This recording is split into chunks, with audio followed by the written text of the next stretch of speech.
Well, the stimmy is any. Hi, I'm John McNeil, and this is the Invest Strong Network.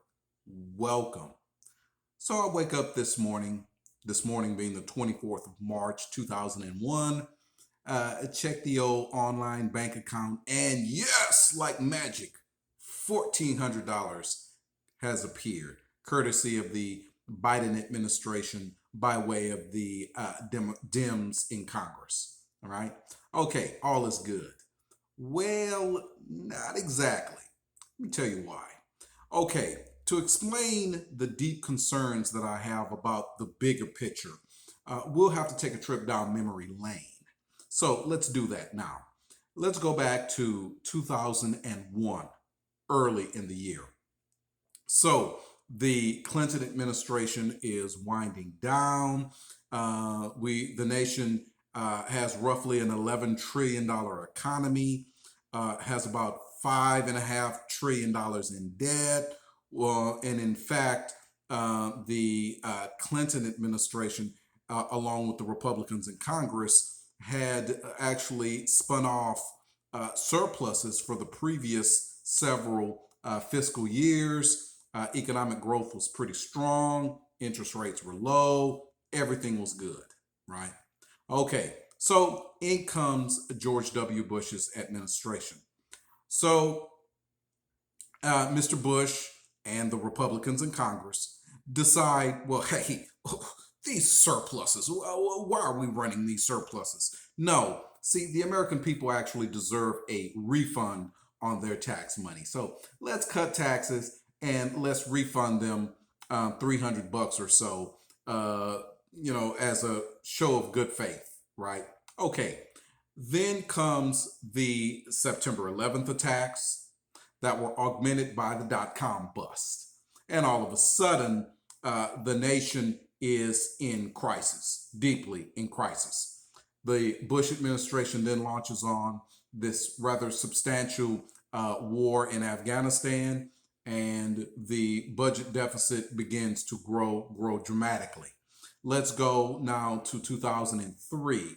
The country is now headed into a second major military exercise. The Bush administration and the Republicans in Congress decide that why this is an excellent time to do yet another round of tax cuts. And they do that even as the nation is headed into this massive military operation, right? Okay, the budget deficit and the debt begins to grow dramatically. Let's go to 2006.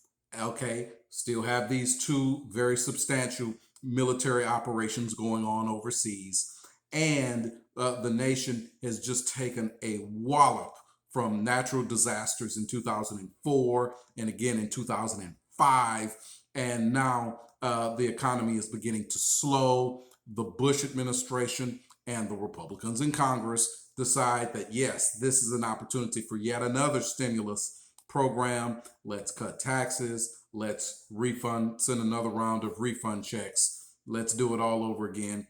And did it work? Well, yeah, it stopped the economy from sliding into recession in 2006. And that was right on time for the Republicans as they were headed into the reelection, the midterm elections of 2006, which in fact they ended up losing to the Dems anyway, right? All right. So now let's go to 2008. And the you know what really hits the fan, right? In the form of the financial crisis. So the Bush administration, along with the Dems in Congress, decide on the TARP, right?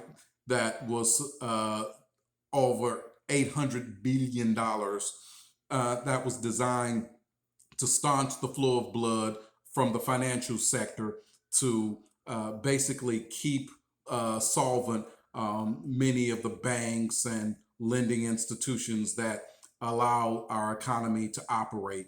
And this was a stimulus, obviously, to the economy, right? Kept it from falling apart. That was then augmented by the Obama administration's massive stimulus program, which cut some taxes, but also launch public works programs, expansion and lengthening of unemployment benefits, and targeted bailouts for certain industries. Now, all of this was also augmented by the Federal Reserve's launching this quantitative easing program, which basically enabled them to buy up government debt, which kept the government liquid so that it could also go ahead and continue to deficit spend, right? And this program basically extended all the way to 2015. Okay, so now let's go to 2017. The Trump administration walks through the door along with the Republicans in Congress, and they decide, well, hey, let's goose economic growth even more. Let's do yet another round of tax cuts, these tax cuts going mostly to the investor and capitalist class, the wealthy, and with a raising of the lowering rather of the withholdings for lower income people, and they're trying to goose economic growth, right? Okay, they got a modest amount of economic growth out of that. So now we're in 2020. Okay, the you know what is really hitting the fan again in the form of the CV-19 pandemic, right?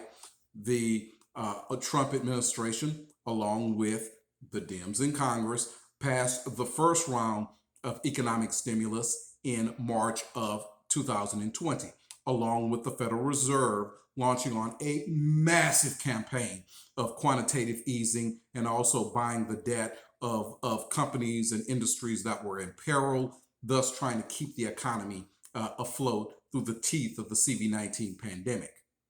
It's December of 2020. A second round of economic stimulus is passed. $600 checks going out to everyone, half of the $1,200 checks from the spring, but still not bad. And this, of course, was augmented by the PPP, where the government was basically propping up small and medium-sized businesses from complete collapse during the CV-19 pandemic shutdown, right?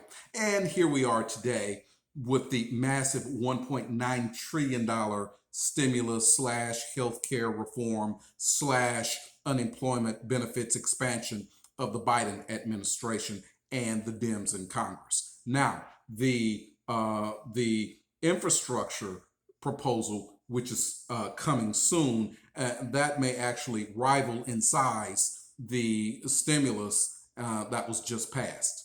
Well, what's the point of recalling all of this? My point is this. In the last 20 years, this economy that we operate in and that we live every day in simply has not been able to stand on its own 2 feet without massive government stimulus, either directly from the federal government or a combination of the federal government and the Federal Reserve propping it up. And that, my friends, is very, very troublesome, right? Very worrying, because this support cannot go on forever. At some point, the economy will have to be able to stand on its own 2 feet. And at this point, no one knows when that will be, right? Now, certainly what the government has done, not only over the last year, but really over the last 20 years, this is certainly going to be inflationary, and also it's going to cause interest rates to rise dramatically. Because whereas in 2001, we had an $11 trillion economy and $5.5 trillion in debt, come fiscal year 2021, we're going to have a $21 trillion economy and $27 trillion in debt, right? Certainly, there's no way that that can go on indefinitely. And that is not including the recent round of stimulus from the Biden plan or the upcoming infrastructure bill. Does not include that, right? We are in a world of trouble if and when the music stops playing. And I get the feeling that'll be more of a when and not an if, right? So, what's my advice? My advice, of course, as it has been, caution, right? If you're going to invest in anything, make it high quality. Companies that are making profits and will continue to make profits even if the fiscal state of the government is falling apart. And it has not fallen apart yet. Inflation has not exploded yet. But I certainly see these things coming down the pike in the next 10 years or so, right? Now, don't mean to frighten anyone, but this is just, these are just facts, right? These are facts. If the economy is not able to stand on its own, the government will have to continue to try to prime the pump. And I'm telling you, it's running out of gas fast, right? All right. So, hope you found this vid interesting and encouraging, informative. If so, hit that thumbs up button. Do it. I'd appreciate it. Also, leave a comment. Let me know what you're thinking. I love it. I promise you I'll respond to each and every one. And of course, no matter what economic situation we're in, you can subscribe to Invest Strong. All right.